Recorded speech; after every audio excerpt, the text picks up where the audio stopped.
Okay, we're going to get started. Before we begin the regular city council meeting open session, I would like to remind members of the audience that anyone wishing to speak during public comment must obtain a number card from the city clerk. If you did not obtain a number card and wish to speak, please proceed to the back of the room and a city staff will issue you a number card. Lining up during public comment will not be permitted. Each speaker should remain in their seat until their number is called.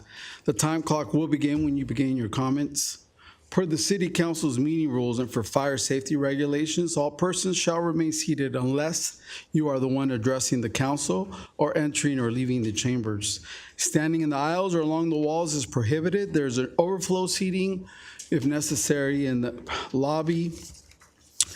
And I will now call to order the regular City Council meeting. Open session time is 6:32 p.m. City Clerk Duarte, will you please take the roll? Yes, Mayor. Councilmember Frometa. Present. Councilmember Ortiz. Present. Councilmember Pemberton. Present.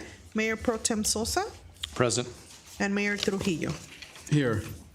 And now to lead us in the invocation, we have Pastor Shane Hicks from the Legacy Church of Downey. Good evening. Please come forward. Everyone stand, and please remain standing after the invocation for the flag salute. Welcome, Hello, Pastor. City Council members. It's so good to see you. Thank you for having me. From Legacy to all of you, thank you so much for helping us out. Even recently and certainly in years past, you've been great leaders to the city and very helpful to us, and we really appreciate that. To all of Downey, so good to see all of you today. I think that we need to put some smiles on our face because we live in a great city. We serve a great God, at least I do, and if you don't know him yet, his name is Jesus Christ. Good to see you, brother. Amen. Love you all so much. If you're looking for a church, and even if you're not, Legacy Church is right over here. We love Jesus, we love you, and our church preaches the word of God. And it's about Jesus, it's not about the length of my hair. So if you don't like my hair, come and love Jesus, you'll be just all right, all right? Proverbs 3, 5, and 6 says, trust in the Lord with all of your heart and lean not on your own understanding. In all your ways, acknowledge him, and he will make your path straight. We live in a time that's divided. It's a little bit scary, to be honest with you. And it's becoming increasingly difficult to take care of ourselves. And as we look forward to the future, we have a lot of concerns about what the world is going to be like for our kids. But I can promise you, not because they're my words, but because they are from the Word of God, that when you give your life to following Jesus, and you actually commit yourself to following his word, which is very rare these days, the Lord will direct you to where you're supposed to go. He will meet every need that you have, and over and over and over again, the Bible says, do not fear, release your anxiety. And that's what I want us to do right now. Let's go before God Almighty. Let's pray, and let's ask him to continue blessing our beautiful city. Lord Jesus, we thank you for who you are. God, for those who don't know you here today, God, I ask that they would open their minds and their hearts to seeing truth and recognizing that you alone are God and that you love every single person who has ever been created. God, we thank you for this beautiful city. We thank you for this city council, God, that leads us well. And Lord, I ask that they would have the wisdom to fear you and you alone. And Lord, that they would give themselves to the purpose of stewarding this city that you have put in their care well. God, I ask that you would direct the direction of this meeting tonight, Lord, and really the affairs of the city every day. God, there's many challenges, and Lord, I ask that you would allow our leaders and our people to handle them with grace and mercy and love in a unified direction that honors God Almighty, because Lord, when you are honored, all people benefit. So Jesus, I ask that you would continue to bless this city. Please keep us safe, God, for our nation in this time of election. Lord, I ask that you would pave a way forward that is not one of division, but one of unity. And God, that the days ahead would just see continued improvement, not just for ourselves, but for the next generations and our kids. Lord, I ask that you would relieve our anxieties and our burdens, that you would allow us to know that we can trust you even when times look tough. And it is in the name of Jesus Christ we pray. Amen. Amen. Thank you, Pastor Shane Hicks from the Legacy Church of Downey. And now to lead us in our flag salute, we ask the Boy Scout Troop number 2, please come forward.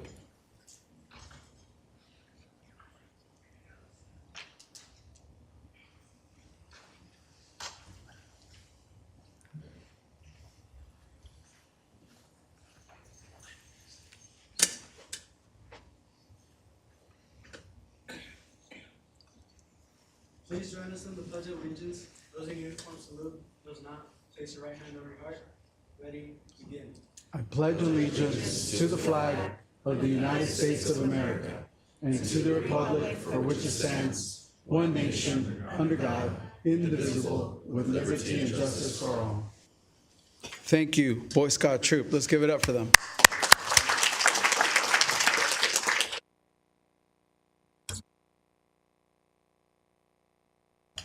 Now is the time for City Council member announcements and requests for future agenda items and conference meeting reports. I'm going to ask Councilwoman Pemberton to go first. Thank you, Mayor Trujillo.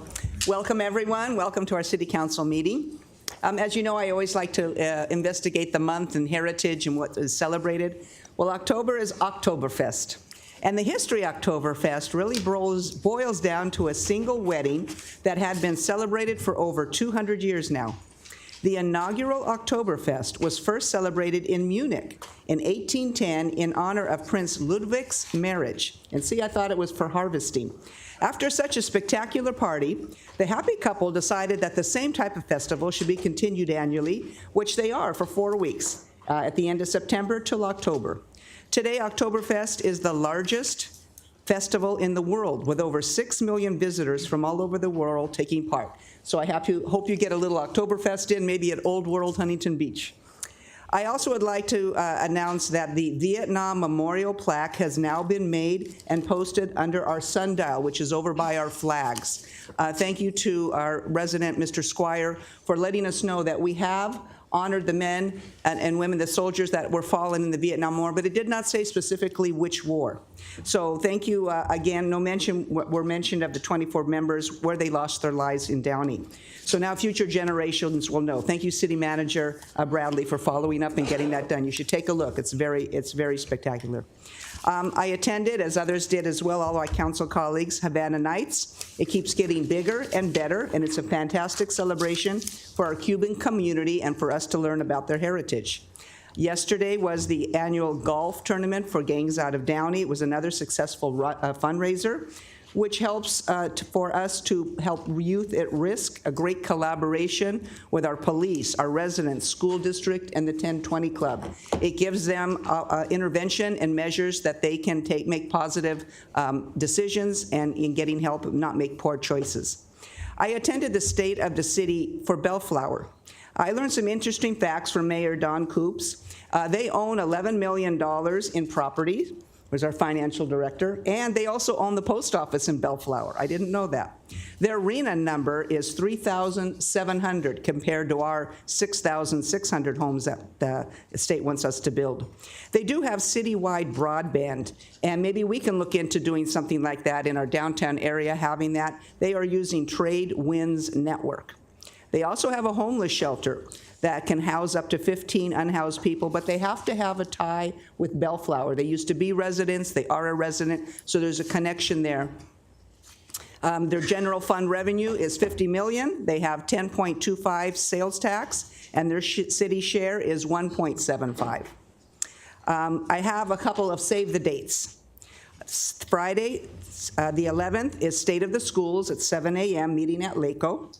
And on Saturday, the 12th, the Downey Symphony is having their first concert of the season, and it is free. It will start at 7 p.m. As I mentioned, and you may have heard, it's a new concept so that we can fill the theater. It holds 750, so please tell everyone that you know to come listen to our own symphony. It's going to be incredible with a violinist, Mr. Shi, playing Tchaikovsky. On September 9th and September 16th, there's going to be a resident meeting for those living on Guatemala off of Suva for the speed bump locations. Residents did get the letters, something that I was looking into, and traffic calming, the speed through there. We are moving forward. Thank you, Public Works and such. And now we will have the discussion and show the locations of where the speed bumps for those particular areas are going to be, and I'll be attending that meeting. I think I had a follow-up last week on Wi-Fi for downtown Downey. We looked into it. It might be cost prohibitive, but having a lot of our festivals and trying to get onto Wi-Fi in the downtown area might be very helpful. And that concludes my comments. Thank you. Mayor Pro Tem Sosa. Thank you, Mayor. Good evening, everyone.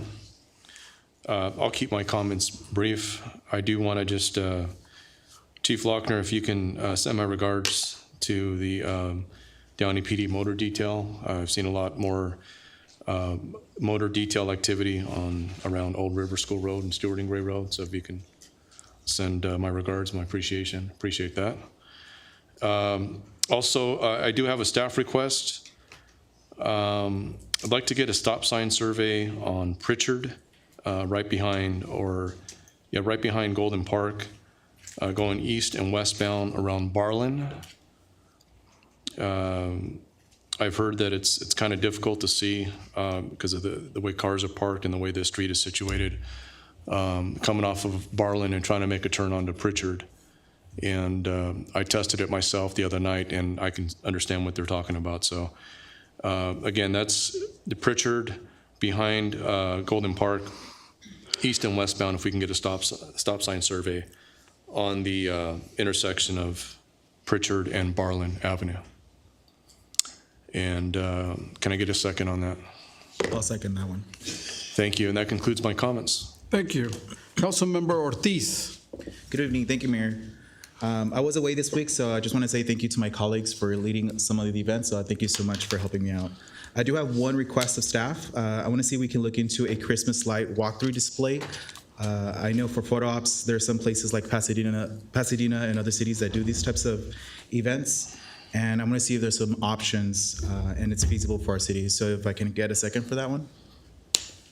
Second. Thank you. And with that, I conclude my comments for today. Thank you. Councilwoman Frometa. Thank you. Welcome, everybody. It's nice to be back. I was gone the last couple of meetings on different travels related to our city, and I am happy to report that I attended the NALEO Policy Institute on Emergency Preparedness, as well as I led the Roybal Lifetime Achievement Award celebration in Washington, D.C. For Senator CORTEZ Masto out of Nevada. I would like to say thank you for joining us, those of you that are in attendance, as well as those of you that are joining us via YouTube. Thank you. Also acknowledge that we are coming close to the end of Hispanic Heritage Month, and I know that we've had various activities. We had the International Food Festival earlier in September, and also I do want to give a shout out to our Parks and Rec staff, Jason, you and your staff, as well as Public Works, and certainly everybody that participated in Havana Nights. It was the 10th annual. It was the biggest, most successful event we have had. And Jason, correct me if I'm wrong, I want to say we had about 15,000 people. Would you say that's about accurate? We were in the 10 to 15,000 range throughout the entire evening. Yes, thank you. And it was really a family-friendly event. We saw so many children and so many families enjoying the beautiful evening. Thank you to our police department. Certainly we saw our fire department as well out engaging with the community, and that was very special. I also want to acknowledge, and for those of you, I think you've read probably whether in our social media platforms or the local newspaper, our fire chief will be retiring, and we are happy for him and his family as he looks forward to the next chapter, and we certainly look forward to filling that spot with equally wonderful fire chief. But I also want to echo my colleagues' comments in regards to seeing more PD presence along our streets. I think the community has seen that, and we welcome that, and we would like to continue to see more. I do want to request speed humps, a study along Pangbourne between Firestone and I want to say Firestone leading to Florence. I know that we have had several neighborhood watch meetings around that area, and I know this has been a continuous ask of our community members. There is a sign, an electronic sign that reads the speed, but continuously we see cars cutting through Pangbourne and causing potential damage to those cars parked, but also families. It's voting time, everybody. And I know we want to encourage every single community resident to study the ballot and to make the right choice and the right decision.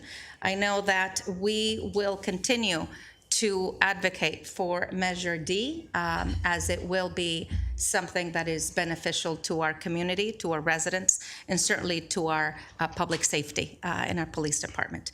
With that, that concludes my comments. Thank you. I had an opportunity to attend the annual Gangs Out of Downey golf tournament along with Mayor Pro Tem Sosa. Congratulations to Good. This is their biggest fundraiser for the Ricky Galvez Memorial Scholarships. So it was good to see so many people, golfers, supporting the annual Good golf tournament. I see we have some speakers from SIACA here. We always look forward to hearing from you. I made a statement at last meeting, but y'all weren't here. We are going to have a report, is my understanding, hopefully at the next council meeting from the, and that would be November the 12th, from the executive director of SIACA. So we are asking questions. You are being heard. Obviously, you can speak tonight. But one of the things that I wanted to make clear is my understanding is 13 cities? 14. I like it that you're coming here, but I hope you're going to the other cities as well. Oh, we are, but we're focusing on Excellent. I can't have a conversation with you, but so it's a collaborative, it's a joint power association. There's 14 of us, and hopefully in coming up with the solution, all 14 of us will do our share. So hopefully you're here on the 12th so we could hear from the director. I do want to ask staff to give us a report, if you will, on the use of the Downey app. Thank you to Councilmember Ortiz for highlighting it on your social media. It's a great tool to report illegal dumping, graffiti, potholes. Great tool. Our staff is very responsive. Your requests are tracked, all right? It's clocked what time you submit the request so we can follow up and see how long it took for services to be rendered. But I'm always curious about the usage. How much usage does it get in comparison to maybe other apps that may be out there? I want to make sure that we're providing this tool to as many people as possible. And then I was wondering if we could perhaps consider an incentive program where residents who are reporting, whoever reports the most, gets a gift card or something. And even with our staff, I don't know if there's a way, that might be a bad idea, but if there's a way that we could encourage people, perhaps incentivize people with gift cards, so we can get more use on the app. I know I get a lot of phone calls, as my colleagues do, and I frequently refer people to the app. It is really a great tool. So if I could get a second on that. If I can add, maybe if we can also request on the app, add council or emails on that app so that residents can have direct contact to us in that app as well. So we can have a second for that one. Sure. I understand that the app is going through updating it. Maybe Yeah, that's correct. We actually are in the process. Please, Bonnie. Yes, so City Staff has been preparing an RFP to put out for a new city app. It'll be releasing in the next couple weeks. So staff will be evaluating different options for City Council consideration to make it more user-friendly, and also issuing a new campaign on how to use it and to get other users on the app. Yeah. Big shout out to Park and Rec. Unfortunately, I was not here in the city to join in the annual Havana Festival, but indeed it's growing. I think kudos to our city for highlighting the diversity. Downey has the largest population of Cubans west of the Mississippi. So it's one of the things that we like to highlight here in our city. And the Savannah Festival is becoming a go-to for Southern California. So kudos to Park and Rec. We also, don't forget, we have the Greek Festival, we have the Pride Festival. In Downey, we definitely embrace diversity. Just want to point out what a great year we've had so far. Sprouts is hiring, so if you know anybody looking for a job, but I'm really looking forward to that. Red Ribbon Cutting staff has been great about keeping us updated. Sprouts is coming into the Downey Landing, the old Bed Bath & Beyond, so keep a lookout for that. Silver Lake Ramen, Look, Mexican food is my favorite. So I like Mexican restaurants, but we get a lot of critiques that perhaps we're too Mexican restaurant heavy in Downey. So we try hard to bring you variety, and it would be great if we had another Italian restaurant. But my point is Silver Lake Ramen is here. Please check it out and let's support these diverse businesses, all right? It's next to Diosa here on Firestone, so Silver Lake Ramen is open. And we continue to look and try to find a location for Trader Joe's. I'm not giving up. We will continue to work on that. And you've heard the rumors about Costco. It's out there. Big things are happening in Downey, and I just want to congratulate the staff on these successes. And with that, I will ask for one more item for the staff to consider, block party ordinance. We had a request this week. I understand that this particular resident is not going to be able to get the permit, but I would like us to consider block parties. It seems like such a American thing to do in cities like Downey. I like the idea of neighbors organizing to have block parties, and I think we should encourage that as long as it's safe. So I think we should consider a block party ordinance. My understanding is we really don't have one. So if I could get a second on that. I'll second that one. Thank you. And with that, I will now turn it over to our city manager for his comments. Thank you, Mayor. At this point, I think we just need a second on, or I didn't hear, for the speed bumps on Pangborn. Yes, second for that. All right, and then I'm not sure if I heard a report on the Downey app. We're happy to provide that report. If we can get a second, we'll bring it back. But as mentioned, we do have a RFP out to replace and enhance that system. Is there a second on that item? Second. All right, that's all from staff. Thank you very much. All right. Thank you. And now it is time for the Mayor's Excellence Award. Today, I have the honor of presenting our first award to this boy. He's 8 years old. I read about him in the paper, and then I was invited to a Raza Golfers Association event at the Top Golf in Montebello. Beautiful $60 million facility, Top Golf in Montebello. Please support our neighbor. But I got to meet NIKO CORTEZ. I had heard about him, and I was so excited. I went over and met his dad and immediately told him that I would be honored to be able to recognize what NIKO is doing. So, NIKO, you want to come up here, and I get to talk about you. Come on down right here, man. This is NIKO. Let's give it up for NIKO CORTEZ. You remember this young man. NIKO CORTEZ is a Downey resident. He's 8 years old. He's a golfer, quickly making a name for himself in the competitive world of youth golf.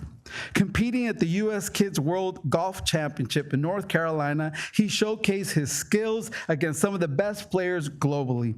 NIKO's impressive achievements include winning the Champ of Champs tournament and the Don Knabe Season Championship at the Don Knabe Golf Center. In December of 2023, he claimed the title of SCPGA Junior Champion at Rio Hondo Golf Course here in Downey, California, and recently secured a victory at the U.S. Kids Los Angeles Spring Tour Championship, demonstrating his fearless approach to the game. NIKO began participating in sports at age 5, and initially the family thought soccer was going to be his choice, so they enrolled him in Toque Soccer. I've had my son in Toque Soccer and the Northwest Baseball Little League before he found his passion for golf. He started playing at 5 and quickly has earned his accolades. This boy is a champion, and I am so honored to be able to recognize him with the Mayor's Excellence Award. So, NIKO, I'm going to read this to you. In recognition of your achievements and dedication in the sport of golf, including winning the Champ of Champs tournament, as we specifically said, and your passion, your fearless spirit inspires young athletes everywhere. We commend your commitment to excellence and your bright future in the game. NIKO, I know it takes a lot of hours. Keep practicing.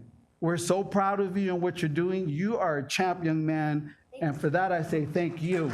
All right, let's give it up. You want to say, I don't know if you can reach here. You want to? So I'm going to give this to your parents. A pin for you. You want to say a few words? All right. Well, we got to get used to speaking because you're going to be in commercials, shoes, clothes, right? That's going to be you. NIKO, congratulations. Can we take a picture with you and your family? All right, let's do it. Join us, please. So you're right here. I'm going to do like this. What do you think? ¿Cómo está? Good to see you, man. How are you? Mario Trujillo. Bienvenida. Nice to meet you. Well, one on one side? Nice. Is this your sister? Hi. How are you?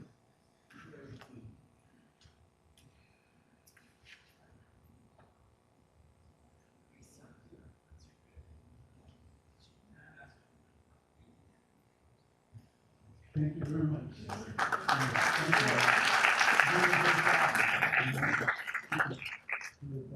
Gracias. All right, thank you.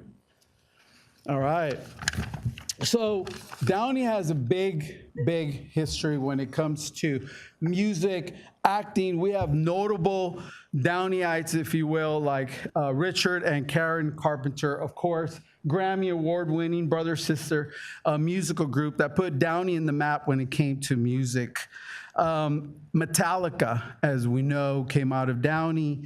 We have Lupita Infante in terms of actors. We have Miranda Cosgrove. And tonight, I don't know if you heard of her, but Esther ANAYA is amazing. She is a musical innovator, and I would love for Esther to come on up while I say a few words about her.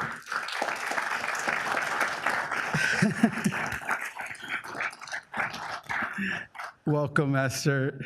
So Esther ANAYA is Colombian-born. She arrived in Downey from Colombia. Her family lived here in Downey. She was raised here in Downey, Downey High School Viking, right? Go Vikings. She's an artist renowned for her talents as a DJ, singer, songwriter, music producer, and classically trained violinist. And let me tell you, if you haven't YouTubed her, look her up. It's amazing what she's doing. It's an honor for me to be able to recognize you with your talents, because we're going to take credit for you, Esther. You're helping to continue to put Downey in the map. With over 20 years of training, she expertly blends classical music with pop, Latin, and electronic genres. Her dynamic performances feature electric violin, high-energy DJ sets, and powerful live vocals, captivating audiences across 4 continents. Recently, you may have seen her at the football games for the Chargers. Yeah. She's there. You see her. That's Esther ANAYA. She's collaborated with notable artists like Lil Yachty, did I say that right? All right. And Snoop Dogg, and performed alongside stars such as J Balvin and Calvin Harris, major DJ, at major festivals and events, including the Super Bowl. As a musical innovator, Esther ANAYA continuously pushes boundaries, combining her classical roots with contemporary styles, solidifying her status as a leading force in the music industry. Remember this name, Esther ANAYA. She's creating her own path with the magical music of the violin, and I couldn't be more proud than to be able to present you with the Mayor's Excellence Award in recognition of your exceptional talent as a music artist who seamlessly blends these genres of music with over your 20 years. Congratulations. We know it's a lot of work. It's so hard for artists sometimes to live off of the craft. I wish you much success. I hope there's Grammys in your future, movies, right? Let's go big. So muchísimas gracias for being here and taking the time to join us. I'm so honored to present you with this award. Thank you. A few words to follow? Well, thank you so much for having me here. And I have a very special place in my heart. Downey is the place that I came from, Colombia, and it's my second home. Saw me growing and gave me all the opportunities I needed to be where I am. Thank you. Congratulations. And here's a little pin. Don't forget us. I know, is your husband here? You know tu esposo? Join us for a picture, sir. Oh, and you brought the doggy. My dog. Here we go. You want to bring the baby? Bring the baby.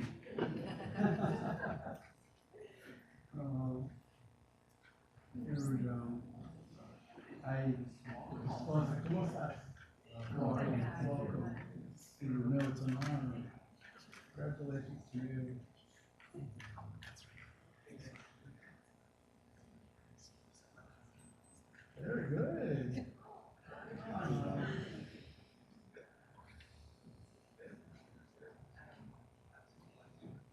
Excellent. All right. Can we get one without the baby? Just for you? Okay.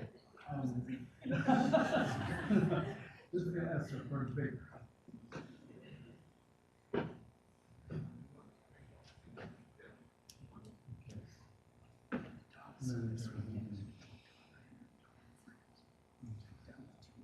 And don't forget to follow her on social media, YouTube, and all the channels. Congratulations. All right. Esther Anaya. All right.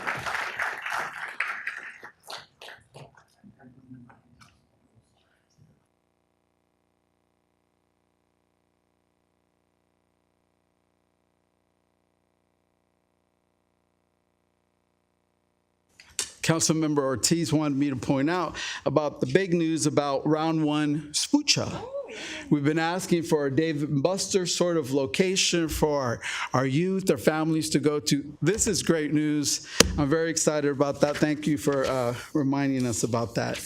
And now we will proceed with the meeting. We will take public comment on agenda, consent calendar. And by the way, if you came just for the presentations, we understand if you have to go, this is a good time for you to go home, especially for the children, because you probably want to get them to bed. We totally understand you got to get the kids home. We won't be hurt if at this point people exit. We understand. But I will now take public comment on agenda, consent calendar, and non-agenda items. If you did not receive a number card and wish to speak, please proceed to the back of the room to be issued a number card by city staff. I will be calling the blue number cards for the public comment period. Before we begin the public comment period, I would like to remind members of the audience that the city's meeting rules contained in the Downey Municipal Code prohibit any disruption, anything that disrupts, disturbs, or interferes with the orderly conduct of the meeting. Copies of the rules are in the back. You may be removed from the meeting for violating these rules. You'll get one citation, you'll get one warning, and then you may be asked to leave. There can also be a citation for a misdemeanor issued. We acknowledge you have a right, the public has a right to address issues within our jurisdiction, but we also have a meeting to run. So if you disrupt the meeting, we will have to call this to your attention. Please, no yelling, whistling, booing, screaming, no conduct that interferes with our business proceedings. Please direct your comments to me, the mayor, not to the staff or to any of my colleagues. No attacks of a personal nature on city staff or council members that have no connection to the agenda or non-agenda items will be tolerated. Your comments must be addressed to me, City Clerk Duarte. Did we receive any written public comment to be incorporated into the record? Yes, Mayor, we have one written public comment in favor of a ceasefire resolution. Is there a motion and a second to receive and file the written public comment? So moved. Second. Please vote. The motion is approved unanimously. How many speakers have taken a card, City Clerk? We have 21, Mayor, so far. Okay, based on the number, I'm going to allow 2 minutes for each speaker. Please remain seated, and let's start with speaker number 1. Please come forward. Thank you.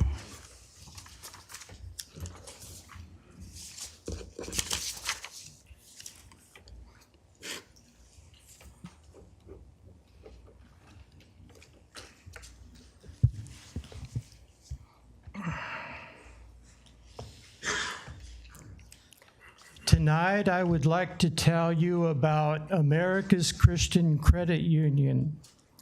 America's Christian Credit Union was the first financial institution in America to offer low-interest loans to finance adoptions. Over the first 5 years of an adoption, the extra expense is typically $30,000 to $40,000. If you know someone who wants to adopt a child but cannot afford it, tell them to consider America's Christian Credit Union. They offer a loan of $30,000 to $40,000 at low interest to finance an adoption. To contact America's Christian Credit Union, go to americaschristiancu.org. David tells us in Psalm 68, verses 5 and 6, A father of the fatherless, a defender of widows, is God in his holy habitation. God sets the solitary in families. He brings out those who are bound into prosperity, but the rebellious dwell in a dry land. Thank you. Speaker number 2, please come forward. Good evening, Mayor and Council. I live in Downey on Auto Street between Downey Sanford Bridge Road and Garnish. I've been here a couple times before. I talked to Mr. Baumgartner about the street. I'm asking if you can tell me when the street's going to be reconstructed. Sorry, what streets again? It's Auto Street between Downey Sanford Bridge Road and Garnish. It's literally turning to gravel now. Okay, if we could, Assistant City Manager Baroja is going to get your information. We're going to get you that answer, probably email you or call you tomorrow. Okay, that would be great. Yes. I hope you'll do something about it very soon. It's literally to the point where it's dangerous to walk on the street. There are no street lights at night. There's no sidewalks, so people that reside in that area and walk on Auto are at risk of falling. Excellent. Have you heard of our street, if we can inform him of, sorry, I'm not supposed to have back and forth, of the street light program so we can get those neighbors involved? Continue. I'm just here to say I hope you guys are going to make that street a priority. We will certainly try. Anything else, sir? Well, the No, director. that's it. I don't want to waste Talk to your him time. right now. Thank you. Okay, the Director of Public Works may also approach you, sir. Thank you. Speaker number 3.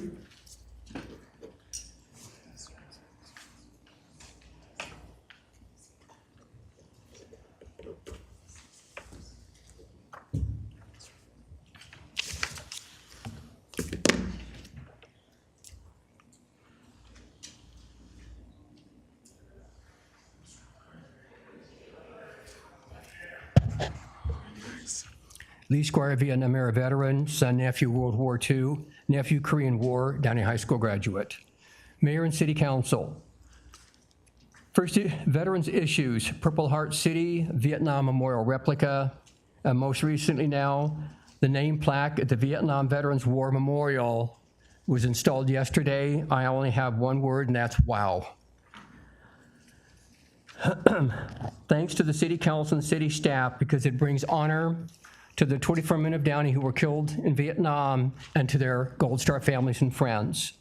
I also want to personally thank Councilmember Dorothy Pemberton, who has pursued veterans issues, most notably is my Vietnam Memorial replica, trying to bring it to Downey, and the naming of that Vietnam War Memorial.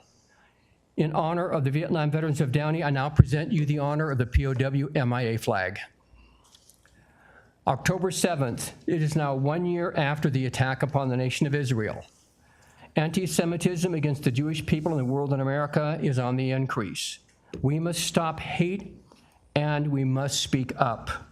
I'm asking the council members to reach out to the Downey Jewish Temple in remembrance of October 7th of 2023. Hate against any class must never be tolerated, but especially in America and against the Jews brings dishonor to the World War II veterans and the Holocaust. God bless America. God bless the nation of Israel. God bless military, the veterans and their families. God bless law enforcement and their families.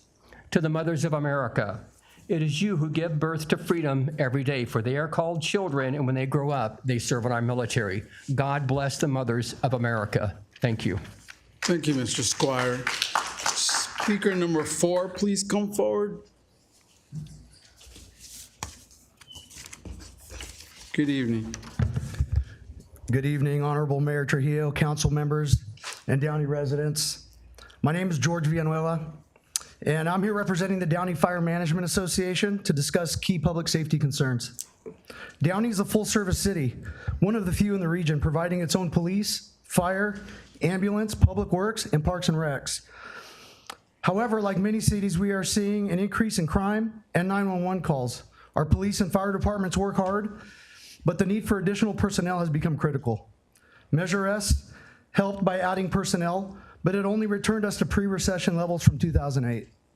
Today, our demands are much greater. Measure D is a quarter-cent sales tax that will generate crucial funds for public safety personnel and equipment.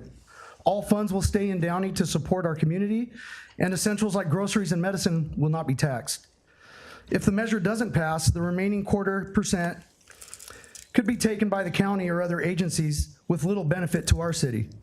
Downey has a strong record of managing public funds, and Measure D will follow the same transparent process with independent audits. We ask Downey residents to support Measure D and vote yes on November 5th. Thank you. Thank you, sir. Speaker number 5, please come forward.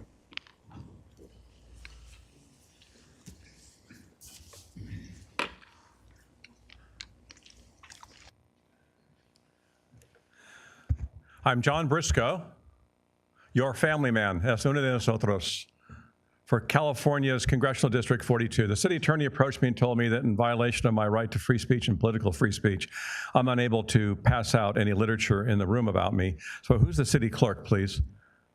Would you please pass this out to the council? Since I can't pass it out directly.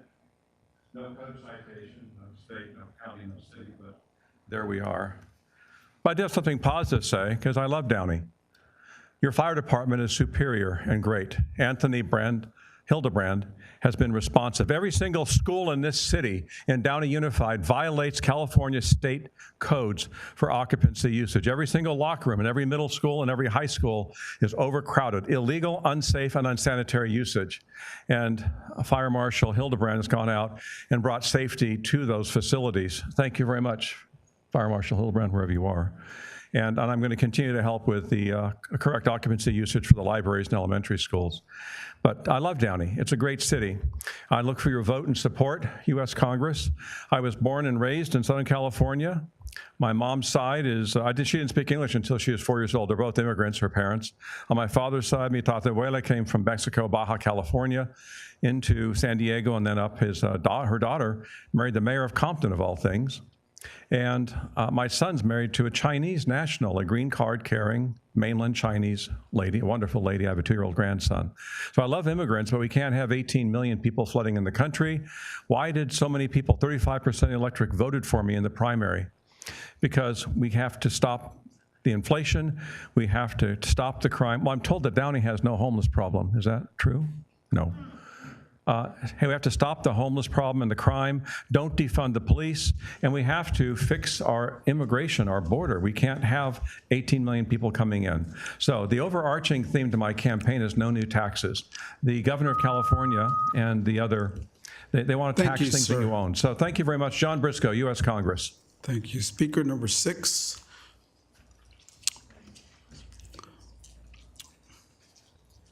Good evening, Mr. Valle. Good evening, Mayor and Council. Thank you so much. So, again, I'm here to refute and say no to Measure D. Appreciate the former speaker's comments, but the fact is that we still have Measure S right now. Measure S did deliver on some things, so someone recently called me a coward, called me a hypocrite. But anyway, I know that Measure S did bring some good things, but it failed us when it came to transparency. We didn't have a meeting for over 2 years. We didn't have any financials for 4 years. Where was the transparency? Now, when it comes to Measure S, we had 124 officers in 2016. We have 121 per the city website as of right now. I believe they corrected me and said we have 124, but where's the additional officers? Where's the transparency? Where's the accountability? So that's why I'm no on Measure D, because Measure D is really a general sales tax. If you look at the annual budget report, higher inflation, lower sales in homes, costs of health are going up. Guess what? As a resident, I'm facing those same increases in costs. Is this the right time to increase taxes when we're already being taxed on Measure S? It's still going on. Measure D has no provisions. I challenge the council right now to stand up and say, hey, residents, 100% of the funds of the tax revenue from Measure D will go to our police and to our firefighters. It will not go to a general fund. If you guys can guarantee and stand up and pledge that the $6 million in projected annual revenue is going to go to our police and to our fire, then hell yeah, yes on Measure D. But if it's not and you can't do that and it's just going to be a general tax for more wasteful spending with no accountability and no safeguards, then it's a no on Measure D. Thank you, Mr. Valle. Speaker number 7, please come forward. 7.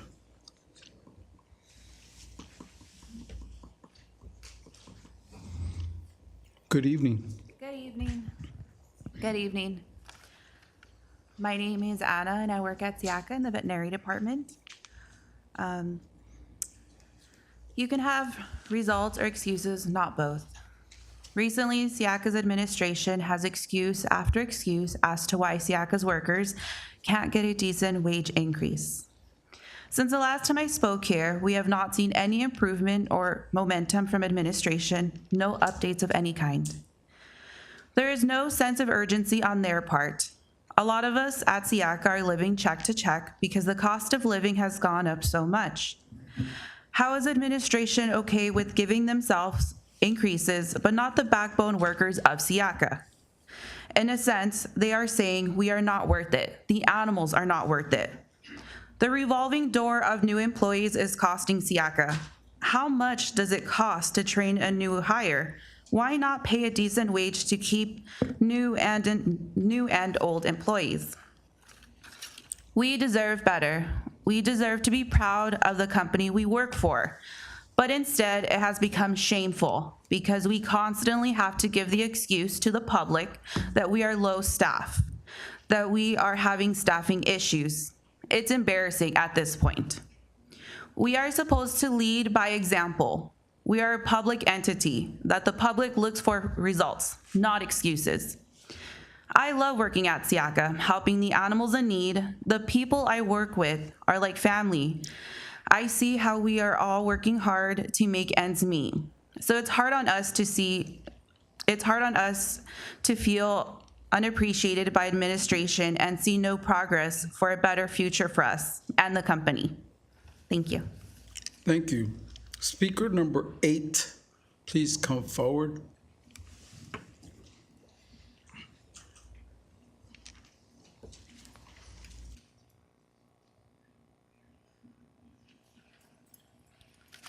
Good evening, Mr. Mayor, council members, city staff. My name is Emery Saipos, and I have an issue regarding parking in downtown. The problem started on since 2005. I have here some letters what I wrote.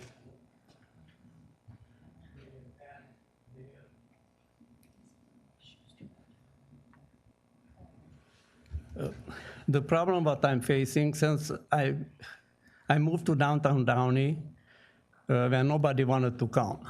It was a vacant property what I purchased, and I have parking issues all the time. Now, you told me, Mayor, that the parking structure is there. It was there when I moved here. Since then, all the parking spaces on Firestone Boulevard are taken away. I had a parking place behind my building. Thanks to Mr. Profit, they donated to the company who built the affordable housing. My issue is, thank you very much for helping me out, Ms. Pemberton, because of the car was parked on 2nd Street. What I'm asking you, if you can help me out to verify, I was a parking place commissioner for many years. Mr. Perkins, he put me on the parking place commission, and I don't see anything why they finished. Mario Guerra, he stopped the parking place commissioner's positions. And you should take a look on what's going on. Also, every year, sorry. Thank you. Speaker number 9.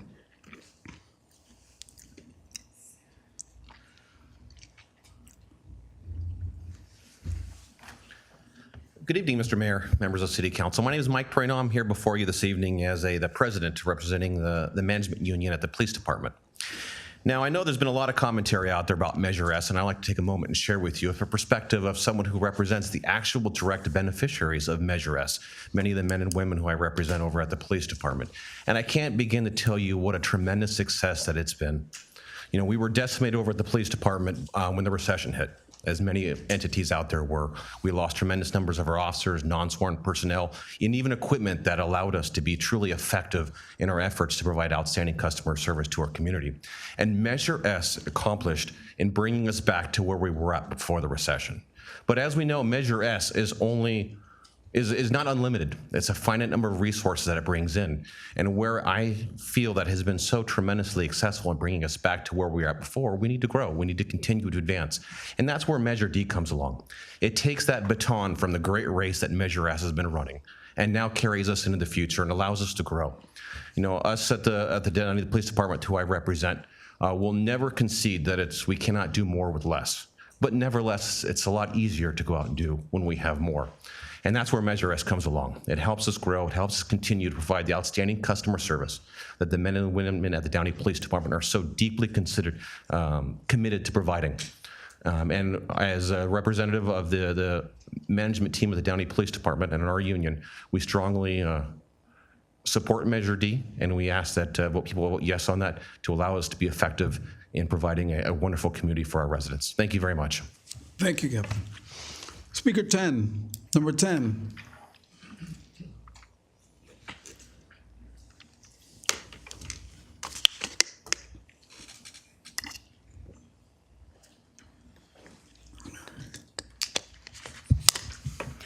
Good evening, Mayor Trujillo, City Council members. My name is Michelle Peterson. You may recognize me. I've been here a few times. I work for SIACA. I've been there 15 years now. I wanted to say thank you for calling for a report. Thank you for looking into the situation. Thank you for shining a light and asking the questions that need to be answered. Getting answers to these questions will help us continue to do the jobs that we love and to serve the communities, because we do love that. We do enjoy that. We want to help everyone. We want to find a home for every dog and have a dog in every home. But management is making it difficult. Many of our employees are younger, and maybe they are living alone, living with roommates, but they're self-sufficient, living paycheck to paycheck. We've made comparisons before between the pay at SIACA and the pay that our peers in the surrounding cities, LA County, LA City Animal Control. We compare the animal control officers because it's the most visible and the easiest to compare. SIACA offers a starting wage to animal control officers, $16.74 per hour. Both LA City and LA County start in the $22 and change per hour. We are bogged down in negotiations right now. There's very little movement. There's no progress. We're not asking to be brought up to the same pay scale as the other agencies. We just want a fair wage. Thank you. Speaker number 11. Good evening. Good evening, Mayor. Good evening, Councilman. I just have a concern. We had a parking petition in my neighborhood at Downey off of Florence and Lakewood just recently put in. We had the signs. We paid for our parking permits, yet we have not had any information or ticketing of violators in our neighborhood. We've called in, asked for parking enforcement to come out to park it, to ticket the people, and they want us to come out at 2 o'clock, between 2 and 6 o'clock in the morning, and get the license plates, make and model of every single car that is in violation. That is harsh. We all work. We all have better things to do than be out at 2 o'clock in the morning getting that information from every single vehicle. We were not informed that we had a police the parking situations ourselves and have to call into the police station every night when we have a violation of parking, when we can't find parking. We got the petition, we paid for the permits, $150 per family to get the stuff up, and yet we still have to come out at 2 o'clock in the morning and call for parking enforcement. That's not something that we were told. All the residents or in our neighborhoods are coming to us saying, hey, you promised us parking and we're not getting anything in return. And they were not happy. I'm not happy. But something needs to be done. That I don't want to be out there at 2 o'clock in the morning getting license plates for people that are violating the parking ordinance in our neighborhood. I don't blame you. What street are you on? Basinger Street in Waltee. Basinger and Voltee. All right.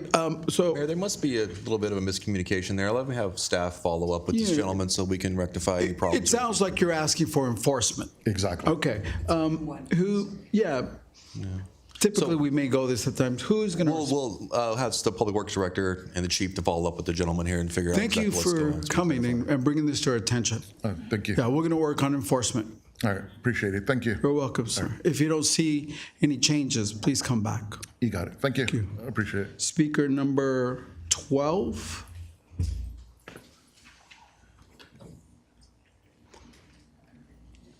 You can always email us too. Okay, definitely. Good evening. Good evening, Mayor and Council. I'm also a Basinger Street resident.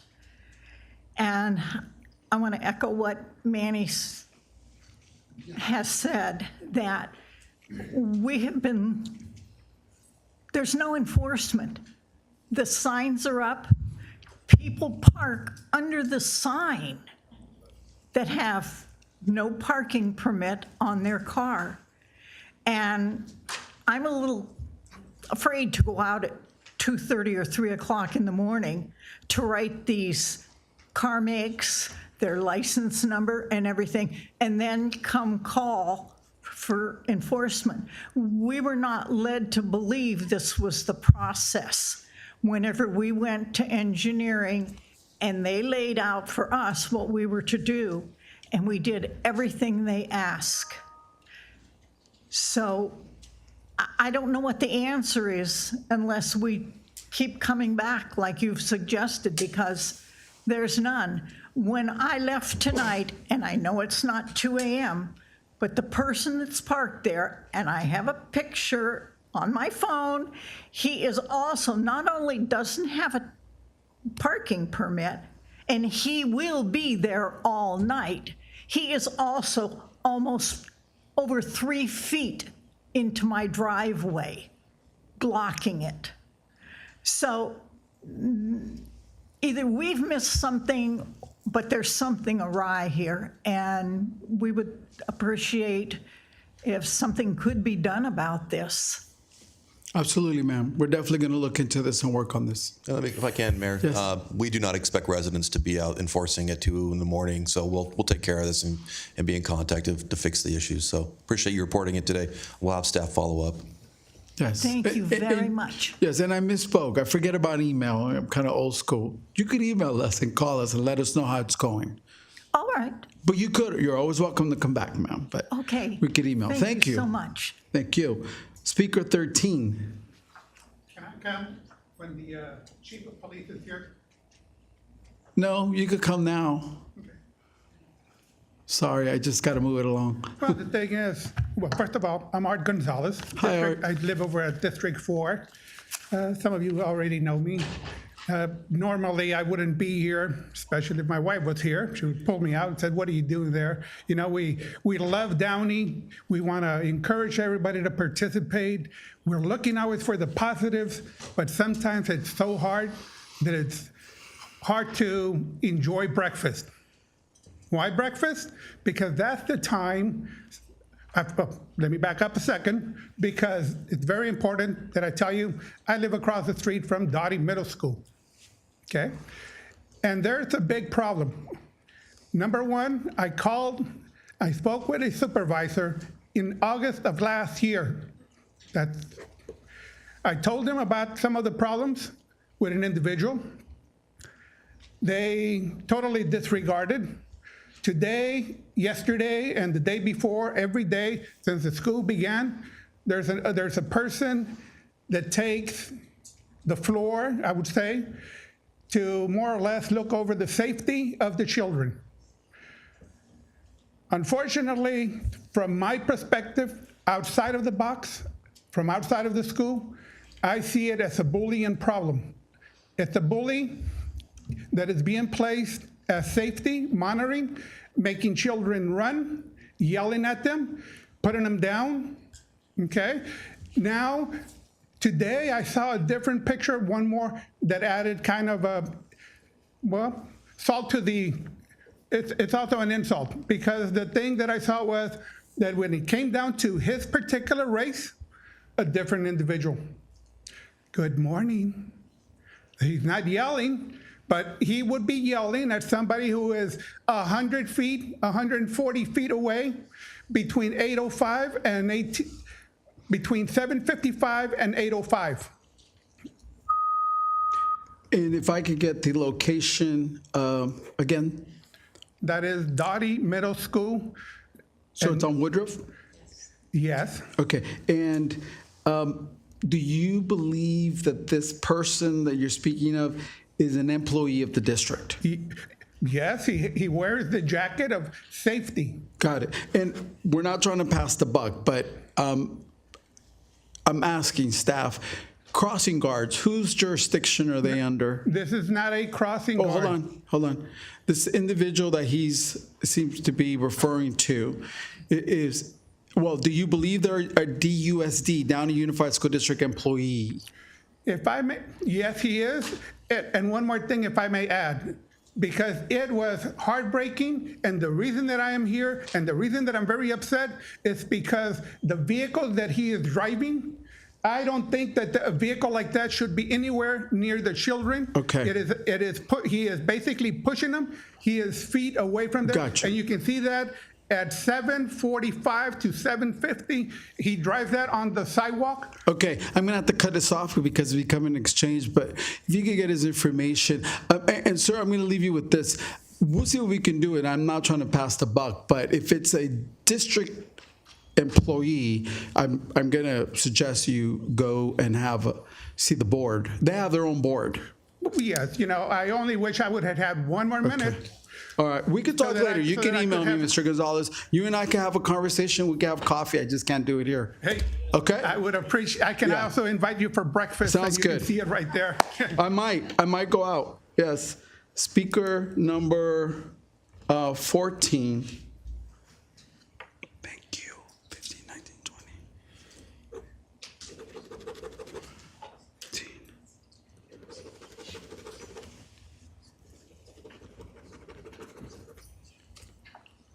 Good evening.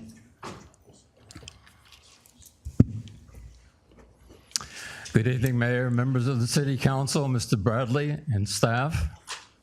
I want to talk tonight briefly about government involvement in our lives. Our country is considered the best in the world, the leader in the world, and a lot of that had to do with the personal striving of individuals trying to do their best to make whatever their way of life was the way to go, with little government involvement. I think it's fair to say that over the years, we've seen, or most people think, we've seen more government involvement in our lives. For instance, you take what the federal government policy is on DEI, diversity, equity, and inclusion. Now, that's fine. There's nothing wrong with that. However, you tend to gravitate to individuals who may not have their best attitude towards their work. If you want to be the best in your life, strive to be your best. If you want to be average, which again is no problem, then one should consider joining diversity, equity, and inclusion. We have an election coming up shortly, and we can all decide which avenue we want to go. This ends my comments, Mayor. Thank you. I understand Speaker 15 left, so I'm going to go to 16. Speaker 16. I'm also confirming that 19 and 20 left. 19 and 20 left. Thank you. Welcome, Speaker 16. Thank you so much. Sweet 16. It's also October, so for those of you who've survived cancer or nobody is a survivor of breast cancer, it's Breast Cancer Awareness Month. Definitely want to lift up everyone that's has that on their heart. And also in October, 40 years ago, 1975, CIACA was born. Their 44 years. This is their birthday month.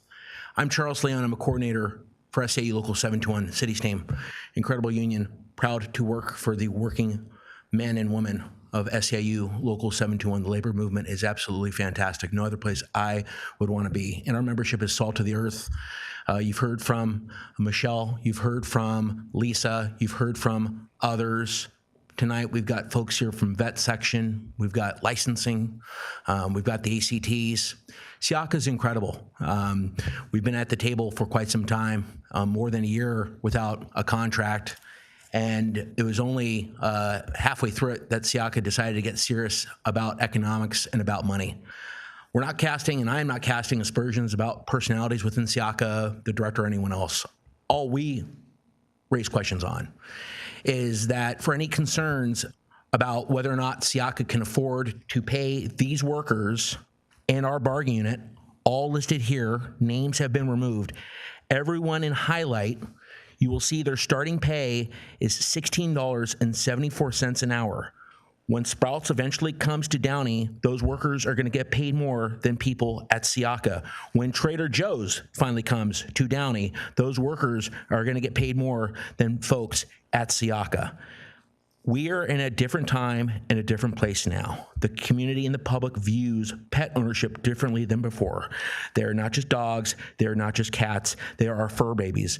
And CIACA does an incredible job as an agency, anyone that has a relationship. But I can tell you this, anyone that has a relationship with CIACA, blessed to have those services.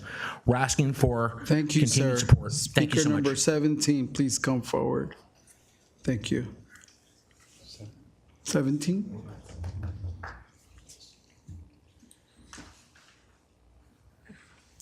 Good evening. Sorry. Good evening. I am Lisa Luna, a veteran of CIACA for almost 15 years. I've been here a few times speaking on behalf of the hardworking employees at CIACA. My coworkers are currently speaking in other cities. We've all just came off from work. I encounter countless homeless animals interacting and socializing for the sake of the animal adopter and rescue. I'm known as a Chihuahua whisperer, though I specialize in skittish animals, big or small, providing comfort and trust. Management continues to get raises and has 100% free medical while the frontline workers are putting their lives at risk for the bare minimum.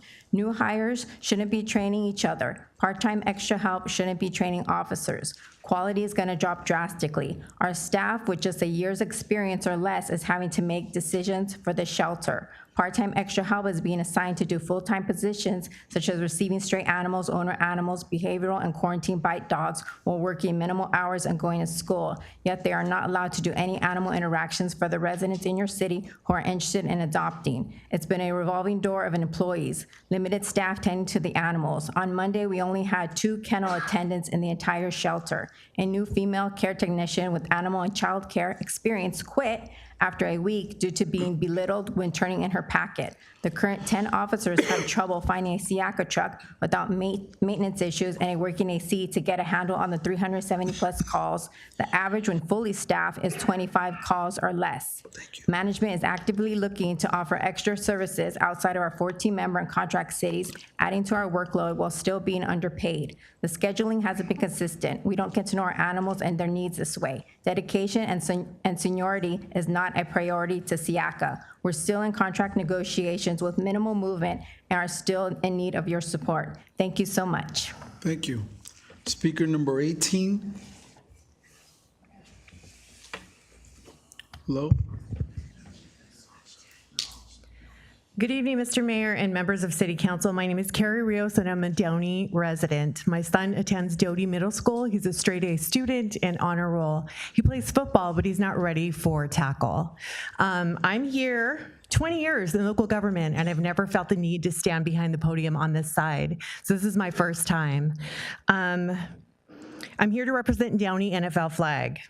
We have 180 kids ranging from K to 14. 160 are Downey residents. And we have our first all-girl 7-year-old team. We try to work with the city to get a field to play here for years. Staff has been amazing and has tried to fit us in every single year. Every single year we go through the permitting process, and at the last minute, we just cannot get a field. But they get us in, but we never know where we're going the next week. Rancho Los Amigos, Rio San Gabriel are open on Friday nights every night. I drive by every Friday and they're clear. We found a home this season, a week before the season was gonna start, and it's at Pius. And we only get to play there during the days where they don't have a home game and they're traveling. We need 3 weeks, that's all we need. I'm here for the kids that aren't ready to play tackle football. We have the best parents. Mr. Mayor, can you please invest in our youth? I don't want to cancel the league. We don't want to cancel the league. They're a nonprofit. We have 160 parents. I haven't talked to them about what's happening. I've tried to keep it very mellow with them. I'm here to tell you that we really just need 3 weeks. That's all we need. Next year, I will work with staff so that we can try to get in. But what am I supposed to do? Cancel the league? What are these parents gonna say? We've already thought every single year that we're not gonna bring this back. And that's where we're at now. All I need is for you to invest in our kids. If you could leave your information with Park and Rec, Jason, and we'll follow up. Thank you. Speaker number 21, please.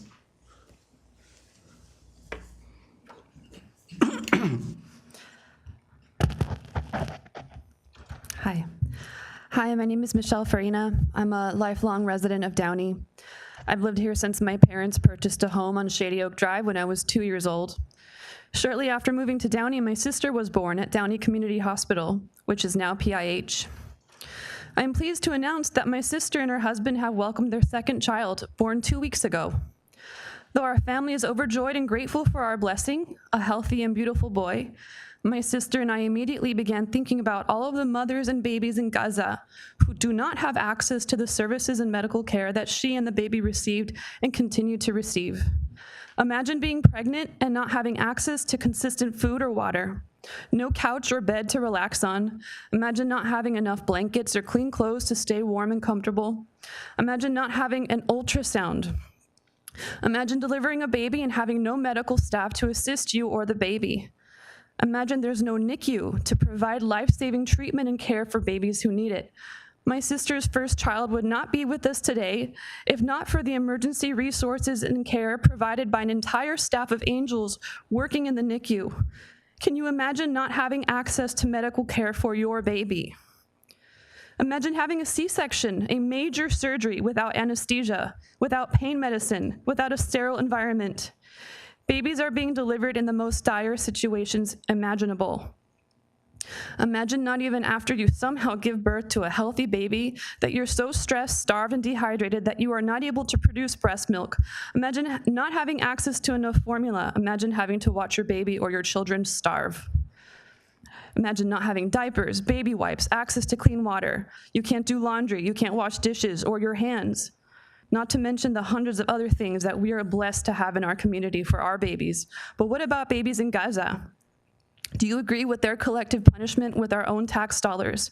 Please, there's no other way. We must defend Israel's assault. We must divest now, ceasefire. Thank you. Thank you. I believe that's our last speaker. Is it close public comment? Thank you. Motion second. So ordered by the mayor. Now's the time for consent calendar items. Are there any council members that would like to remove or abstain from an item? I'll start. I have to recuse myself. I have a conflict on item number 4 on the consent calendar.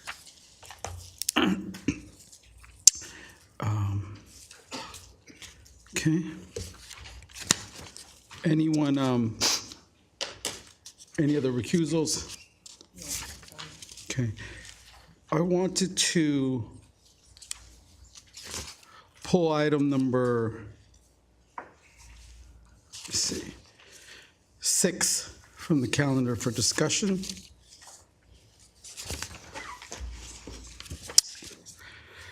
Any other items? Okay.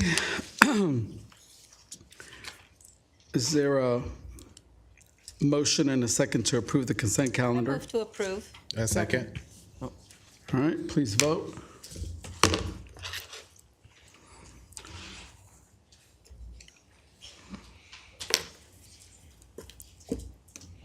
The consent calendar is approved with Mayor Trujillo abstaining from item number 4 and pulling item number 6 for separate discussion.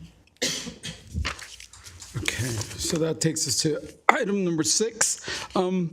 This is the item with the bus cleaning, right? The bus stop cleaning. I wanted to see what we found regarding lawsuits with this company, and licensing, I believe, was an issue.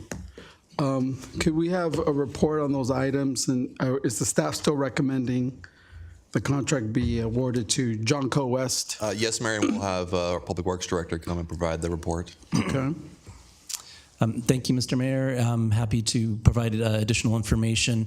Looking as part of our RFP process, the submittals, proposals that are submitted, we ask that all potential bidders to submit their litigation history over the last 5 years that represents any litigation that has resulted in a judgment against that firm. In reviewing the top 5 firms, none of the firms had any judgments found against them. They all had at some point been had a claim made against them in court, but none had resulted in any kind of action or judgment.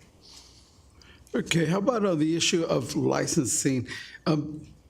At first I thought, or at least I was under the impression, that you needed a license. Yes, for this particular type of work, the pressure washing and doing cleaning maintenance like that, there is no contractor's license required. Okay. I do have a question. When the RFP was filed or submitted, was there a question to the vendors regarding what type of licenses they needed to have as they applied through the process? Yeah, there was nothing called out in the RFP requiring that a license was needed for this type of work, so that would not have been required.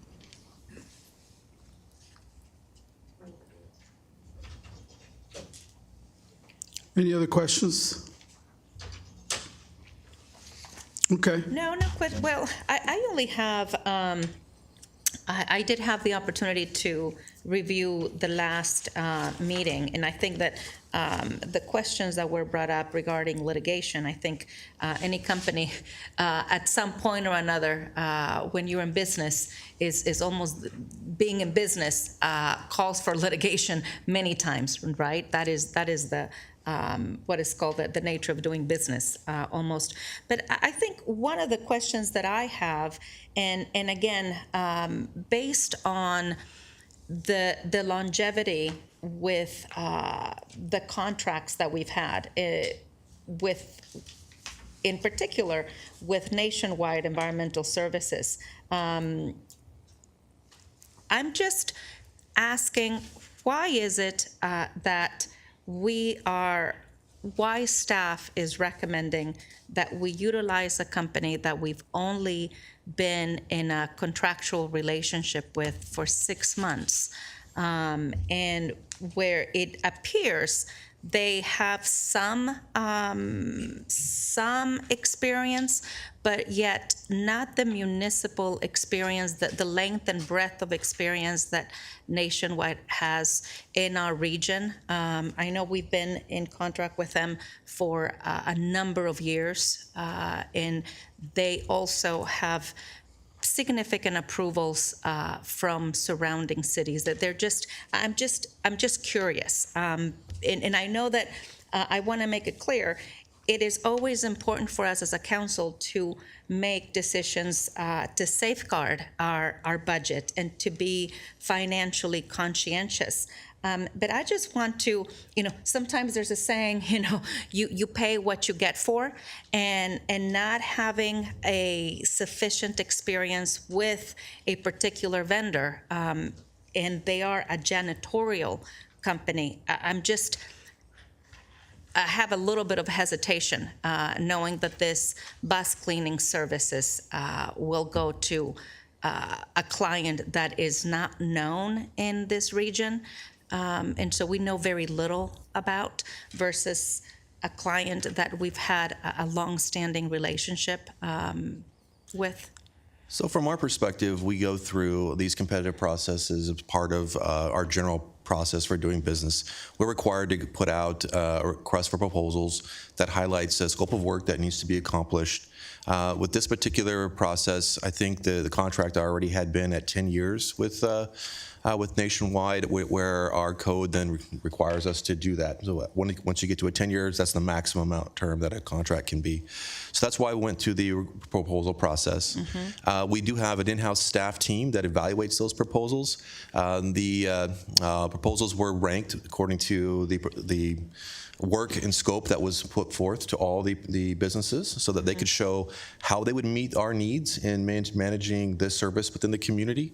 That team internally determined that which set of contractors should proceed to the next stage. I think we had 5 that went from the initial proposal process to the end.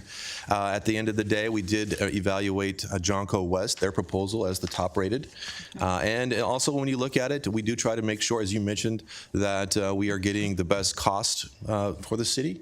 And if you look at the current incumbent and the cost that's proposed here, there's a $50,000 differential between those two. And I think in good conscience, we wanted to make sure that we got the best services for the community at the best price. And that's why we made the recommendation that's before you today. Okay. Well, thank you. Thank you, Roger. I appreciate that. And thank you, Matt. And again, I think we all want to make sure that we are precisely getting the best vendor, and it is the best contract for our community. At the end of the day, we want our residents to feel safe and feel comfortable at those bus stops. And I just, my only hesitation as I reviewed this is wanting to make sure that we are not trading one for giving it to a company that may not have the municipal experience that the current one has, and that they are perhaps underbidding this contract, and that we would not see positive results down the road. But that's really my concern. So I do have one question. So after every contract that exceeds us 10 years, it goes automatically to an RFP? And then that's correct. Or does staff make a recommendation to speak to said contractors that we had long-standing relationships for a long time? We have a requirement by law that we actually put those out in a way that's fair to all bidders, so that they all can bid on a public contract fairly without any kind of bias or prejudice on our part.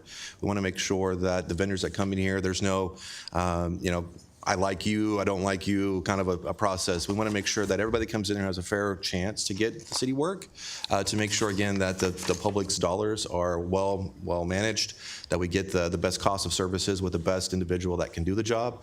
And so we look at all of the vendors from an unbiased perspective to see who can do the best work for us at the best cost. And in this situation, because to my understanding, JONCOWEST came at a lower rate when our original contractor started with us, right? I think this rate was consistent with their original bid. It's fairly close to the original bid 10 years ago. 10 years ago. Yep. So if, in any rate, if I share the same concern that my colleague has, in any situation in these 10 years, if there's any issues with JONCOWEST, is there a way for us to pull the contract, or how does that work? Absolutely. If services aren't being rendered in a way that's consistent with the contract, then we can in essence fire them and send them on their way and find another contractor to do that job. We'll be very we will look very closely at the services they're providing to make sure we're getting the value that is demanded by the contract. We in no way will be lessening the strings of requirements for them because the cost is less.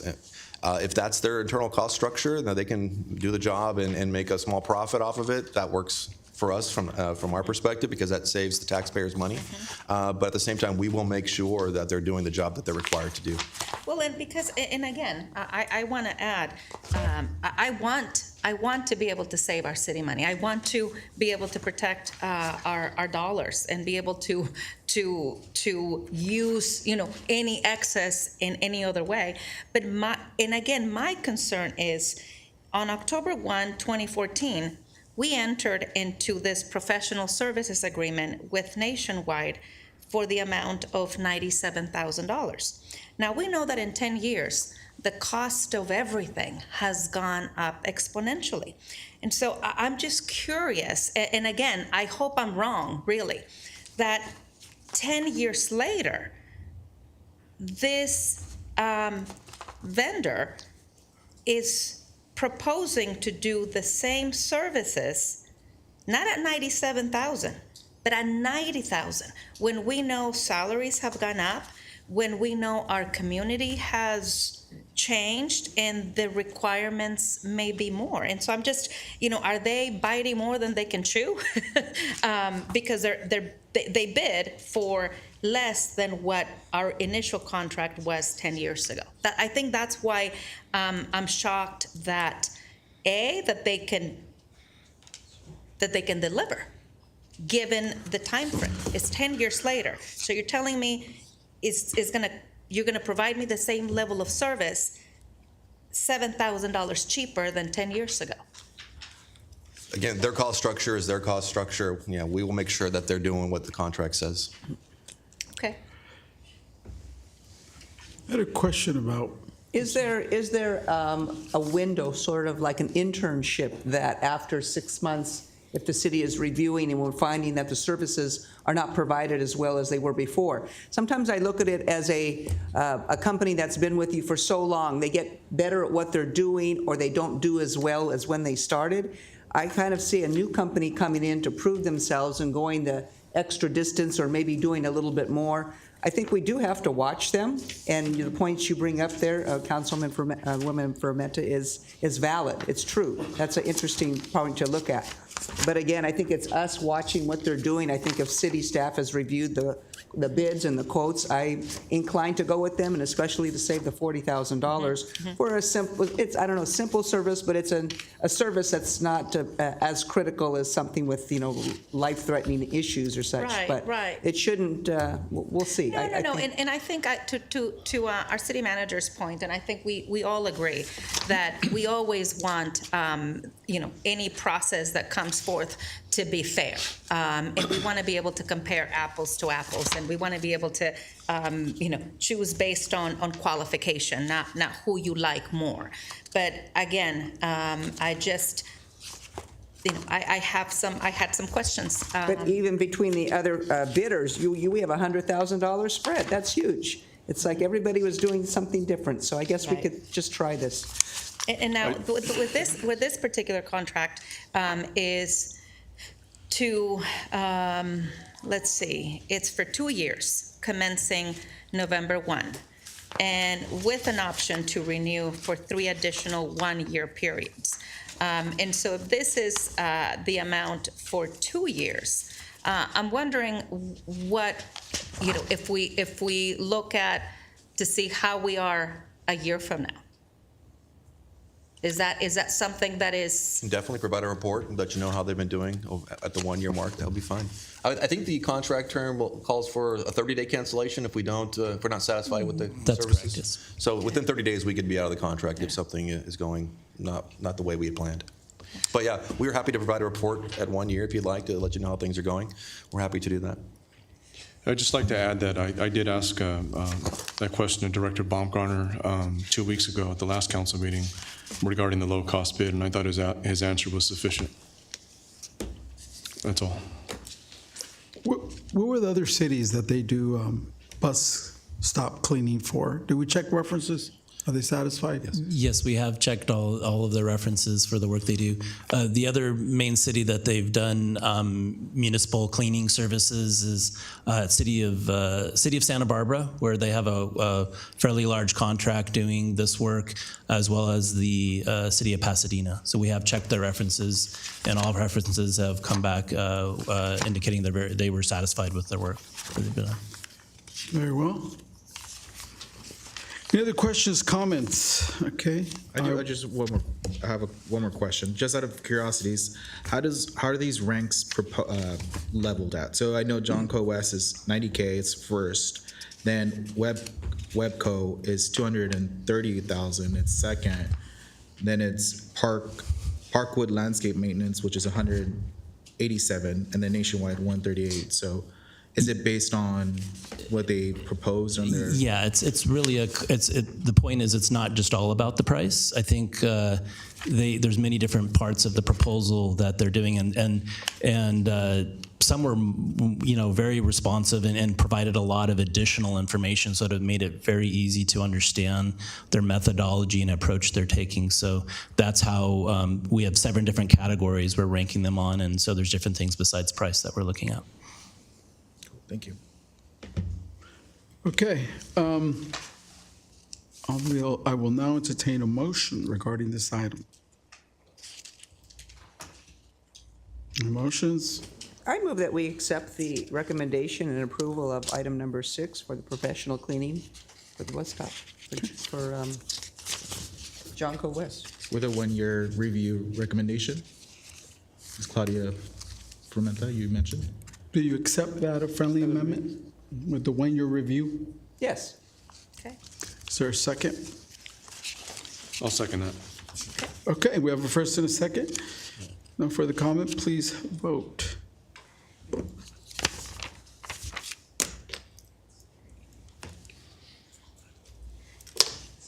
The motion is approved unanimously. Thank you. Now we will move to administrative reports. Number 11, discussion regarding a city-hosted historical tour using a double-decker bus, Park and Rec, that the City Council provides staff direction regarding hosting a city historical tour. City Manager Bradley, I understand that Jason Chacon, our Director of Park and Rec, will provide the report. Is that right? Yes, Mayor. Thank you, sir. Good evening, Mayor, members of the council. At the August 13th City Council meeting, the council requested staff bring back a report about a possible city historical tours via a double-decker bus. They would also include Christmas tree lighting tour. So staff has coordinated with the Downey Conservancy to put together a program that would include 2 historical tours on a Saturday afternoon. It would include various landmarks around the city, roughly about 2 to 2.5 hours. It would also include a 3rd tour in the evening that would be specific to the holiday home decorating contest participants. In speaking with the Conservancy, it'd be a little hard to mix those 2 together because the Downey landmarks are things that need to be seen in the daylight, not necessarily at night. So that's why we've separated the 2 of those. The double-decker bus rental would include 54 passengers upstairs and 32 passengers downstairs for a total of 86 seats. It would be an 8-hour rental for a cost of $6,000. Additional costs would include staff time, marketing, and materials for about $1,500 for a total event cost of $7,500. Staff has reached out to Downey businesses to ask for possible donations. We haven't heard back from them at this time. So right now we come before you with just the price tag of $7,500 for the event, pending any possible sponsorships we might be able to get before that. I can answer any questions that you might have regarding the program or the tours. I have a comment and a question. This is fantastic. It looks like a real holiday treat to bring holiday cheer. And now let me ask you, Jason, the bus seats 54 upstairs and then 32 people downstairs. Do we have for a total of 86 seats? Is there a plan as to who would be riding in this bus? How would we prioritize? I know first come, first serve, or do we have any idea how would we like to? It would be free, and it would have a reservation system that they'd be able to go to our Parks and Recreation website and sign up. A part of the sign up would request whether or not they wanted to sit outside, upstairs, or downstairs, inside, and then it would be a first come, first serve from there. Okay, and it's just the one time, Yes. right? Two tours. Two tours, but when you sign up, you're only signing up for one time. Right. I think that's what I was answering. Yes. But yes, it will be 3 separate tours, but 2 of them will be the historical tours that are the exact same thing, just at different times. And then the third one will be the Christmas light specific tour. Okay. I remember years ago attending a historical tour. I think I mentioned that to our council. It was an afternoon Saturday bus, and it really opened my eyes to a lot of things that we don't know about Downey. And I think this is a good way to introduce the community that doesn't know, that doesn't have the history. And especially during holidays, everybody always says, where's the map? Where's the map? Let's follow the bus that sometimes goes with the judges, right? So this is a great, great idea. I'm definitely for it. Yeah, I am too. I think this is a good one. We do have a competition for Christmas lights, right? Yes. Yes, that's the holiday home decorating contest. So that's the route that we would follow to go view those homes. So would that, any idea of maybe the people that are in the bus can participate in voting for that specific, or is it just, how does that work for the Christmas light? Christmas light voting is a little bit different. We have our Parks and Recreation commissioners as well as our youth commission, and there's a different night that they go around and do voting separately. I knew that. Okay, cool. I love this idea. That's a whole different idea, but okay. I really like this. This is a great idea, yes. I like it as well. I'm hoping that if it was to fill up quick, if we see there's demand, maybe we could shorten the tour and do 3 historical tours and maybe 2 of the holiday light nominees and award winners tour, just to maximize attendance. If the demand is there, perhaps we can consider that. But I think this is a great thing for our city. Really like the historical angle of this would show our intent to preserve the history. So I like this idea. Any questions, comments? Maybe we'll have our historical brochure done at that time too that we're working on. Yeah, I will say that the Historical Society has submitted a $5,000 request to Coca-Cola. And I did make a call to the government affairs individual, telling them how great I thought that this would be. So I definitely like the idea. I encourage you to continue to find possible sponsors so that it doesn't cost us. And if Coca-Cola comes through, that'd be great. And it'd be great if we could do this annually, right? Maybe make it a tradition in our city. I know Paramount has a train that goes throughout, like the famous Paramount train. Maybe we could have an annual historic and holiday decorating tour for our residents. We can add it to the annual budgeting process as a part of our budget for next year. Okay. Do I have a motion? Yes, so moved. Second. All right, so if I understand, the motion is that the staff move forward with putting this together in association with the Downey Conservancy, is that right? Yes. Okay, and we have a second, so all those in favor, please, well, go ahead and vote. The motion is approved unanimously. Thank you. We will now move on to item number 12, discussion regarding the beautification of intersection medians at Florence Avenue and Lakewood Boulevard, Firestone and Lakewood, and Firestone and Downey Avenue under Public Works. That the City Council discuss the options for beautifying the raised medians located at the intersections stated here, provide direction on options for beautifying these raised medians. And I understand that we have Matthew Baumgartner, Director of Public Works, providing the staff report. Good evening, sir. Thank you. Good evening, Mr. Mayor and Honorable Council. I just wanted to provide a report on beautification of intersections at these particular locations, Florence and Lakewood, Firestone and Lakewood, and Firestone and Downey. This was a request that council had put forward and asked us to come back at a future meeting, and we're happy to present some information on that tonight and get some direction from council. Starting with Florence Avenue and Lakewood Boulevard, the opportunities that we see that we can make some improvements aesthetically at these intersections are within these raised medians. The 2-foot section that's adjacent to the left turn pockets are called the nose. of the median. And this is an area where, at least on Florence and Avenue, we have sections where it's filled with asphalt currently, or mulch along Lakewood Boulevard. Some of those noses of the medians are broken, and these are due to left turn movements that are made by commercial vehicles. And so those are some additional improvements that are needed at this location. Looking at Firestone Boulevard and Lakewood Boulevard, our main issue here and improvements where we might be able to make some improvements here is within the vegetation that is currently in the nose.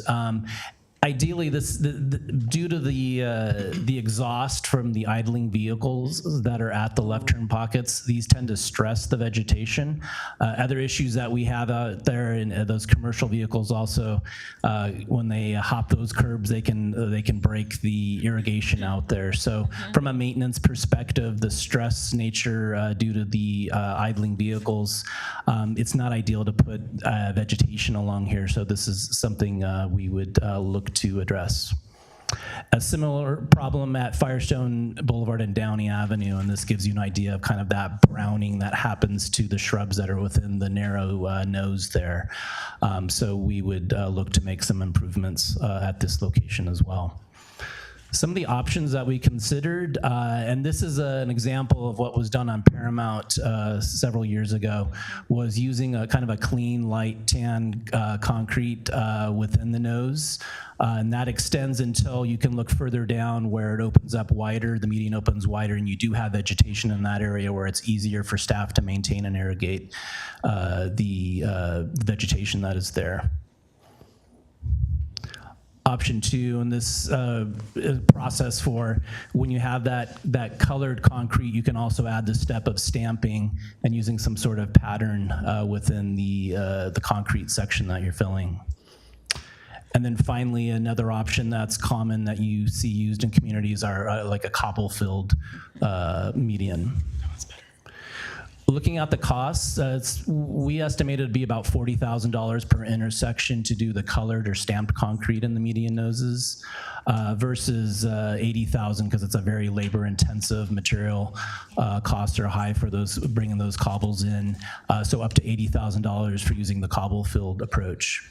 One additional thing that we could do would be to add crosswalks, restriping those crosswalks with thermoplastic markings to make those stand out and make those visually appealing, and also increase safety there. Adequate funding already exists within 3 CIP projects. We have an annual concrete CIP project where we have funds set aside for doing concrete improvements. We could use those funds for that. We also, when looking at Firestone Boulevard and Lakewood Boulevard, we have an intersection improvement that we expect to be completed by June 2025, and that budget for that project is already allocated and could absorb the cost of making some improvements as we were discussing here tonight, as well as the Firestone and Downey Avenue project, where the Downey Avenue pavement rehabilitation project is also expected to be completed by June of 2025.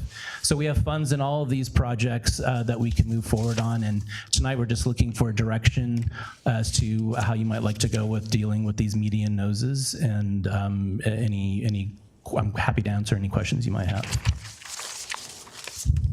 Okay, open up for discussion, questions, comments. I did ask for this, and I am of the opinion that they need a facelift. I guess it comes down to paint or cobblestone.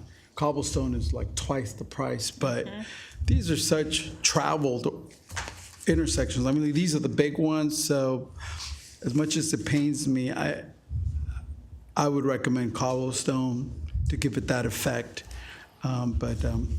You know, I tend to agree because for some reason the cobblestone hides a lot of maybe the trash or little pieces of litter. And I always see on stamped concrete or the concrete areas, the litter seems to be more prominent or known.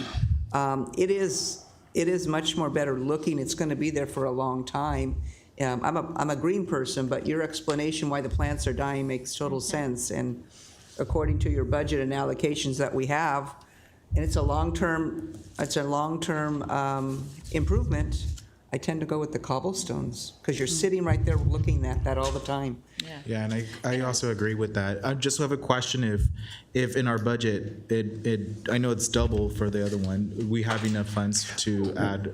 We would have the funds for addressing the Florence and Lakewood intersection, and then the other two CIP projects, we have significant funds that are allocated there that we would be able to absorb the cost of doing anything up to the cost of the cobblestone. Okay. Yes, and then, because I know you mentioned that a majority of the reasons why we have issues of, if you can go back to the picture of, Oh, I'm sorry, which, some of the earlier ones. you can see in that corner right there is because cars are just driving over. That's correct. You would think like with the stones will be more helpful, or it won't come up to that point? One of the things that we do, and you can kind of see it in the bottom photo, practice has been to sort of pull back that nose so that it's not right up at the crosswalk.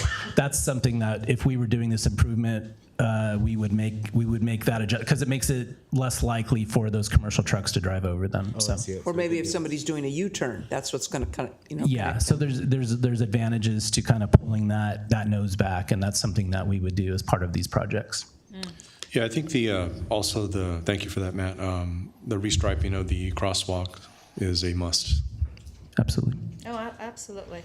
You know, I do, yes, I like the cobblestones. There's no question about that. But again, going back to the cost, and also looking at what other intersections in South Downey at some point are we going to want to address?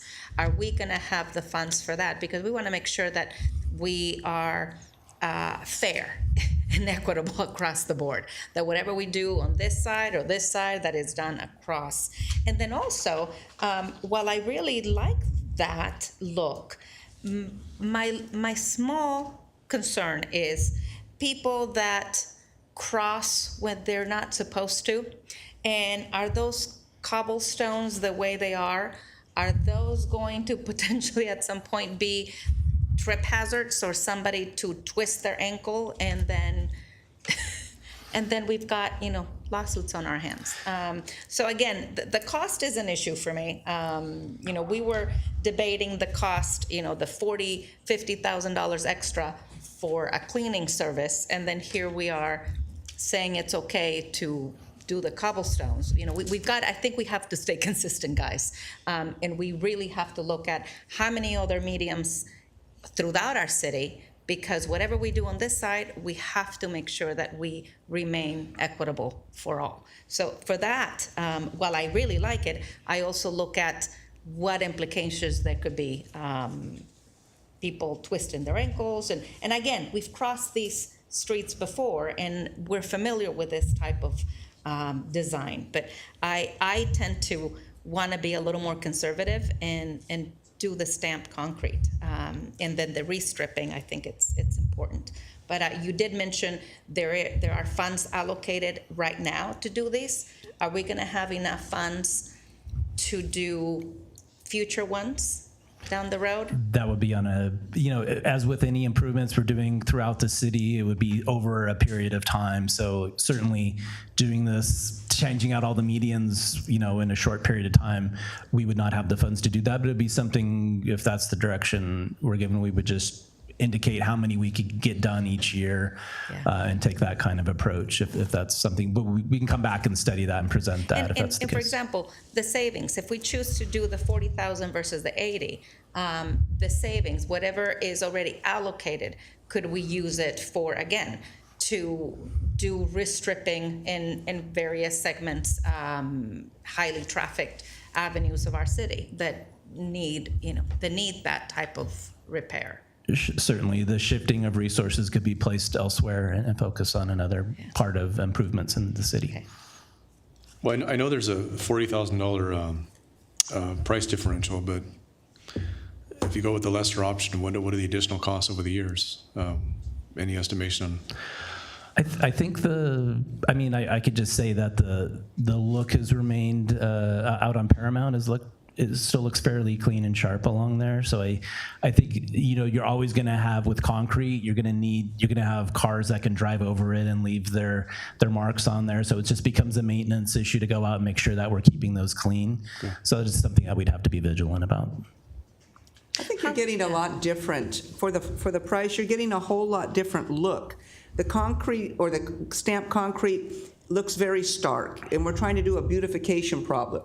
And it seems to me that it's no different than just covering up the dirt that we see already that's not very attractive. And so here we're getting something better. We're getting like lifetime plants you don't have to water because it is attractive versus a service that's doing the same type of work. That's different. We're getting something better here, I think, for the cost than comparing the two. I too, of course, want to watch the budget, and that's why I chose that service. But this is a little different. I think it will last a long time. It's going to last a long time, and we're getting 3 major areas. These are the key points of Downey where people are traveling, they're sitting, they're looking, and it's about our aesthetics. We have our bus stops, our landscaping on Woodruff. So that's why I think that the price differentiation here is validated. Now, let me ask you, how long have we, is the using the stamped concrete on Paramount, how long has this been? I believe this has been within the last 5 years, that particular project, so. And that's not a, I'm sorry, that's not a stamp, that's just flat concrete with that light tan color. Yeah, okay, yes, you're right. Just out of curiosity, the Woodruff beautification project that we're gonna do, that's gonna go, is that gonna use the cobblestones, or are we projecting to use? Right now we currently have just sort of like a use of flat concrete along there, but I mean, again, this is, you know, if the direction, the desire is to do something like that, we can certainly change that piece of that up. But those raised medians also contain quite a bit of vegetation as proposed as part of that beautification project. So not within the 2-foot strip though. Not the noses. No. The picture that we have on our report on page 6 above the picture of the cobblestone, I can't really tell if it's it looks lowered. I believe it was another stamped concrete one. I tried to find one for the presentation that might come out a little bit better on the PowerPoint. Is that one? Yeah. Was that one? It just looks like it goes down, so it's walkable right there. It's stamped, but it's not. Oh, okay. Got it. Again, I can see, it looks nice now because it's fresh, but I can see fading over time. Again, it's going to start to look a little bit worn versus the rocks. The cobblestones never seem to wear. Okay, any more discussion, questions? A motion to approve with with recommendation of cobblestones for that project. Second? Second. All right, we have a motion and a second. Please vote.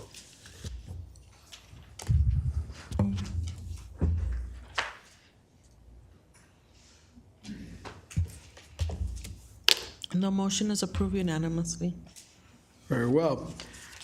We will now adjourn the meeting. The time is 8:23, and the city council meeting's adjourned in memory of Deputy Sheriff Lex Allen Love, 26 years old, an 8-year veteran of the Wise County Sheriff's Office, Texas, killed in a single vehicle crash.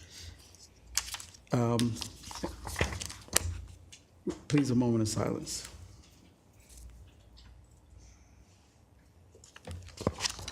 Thank you.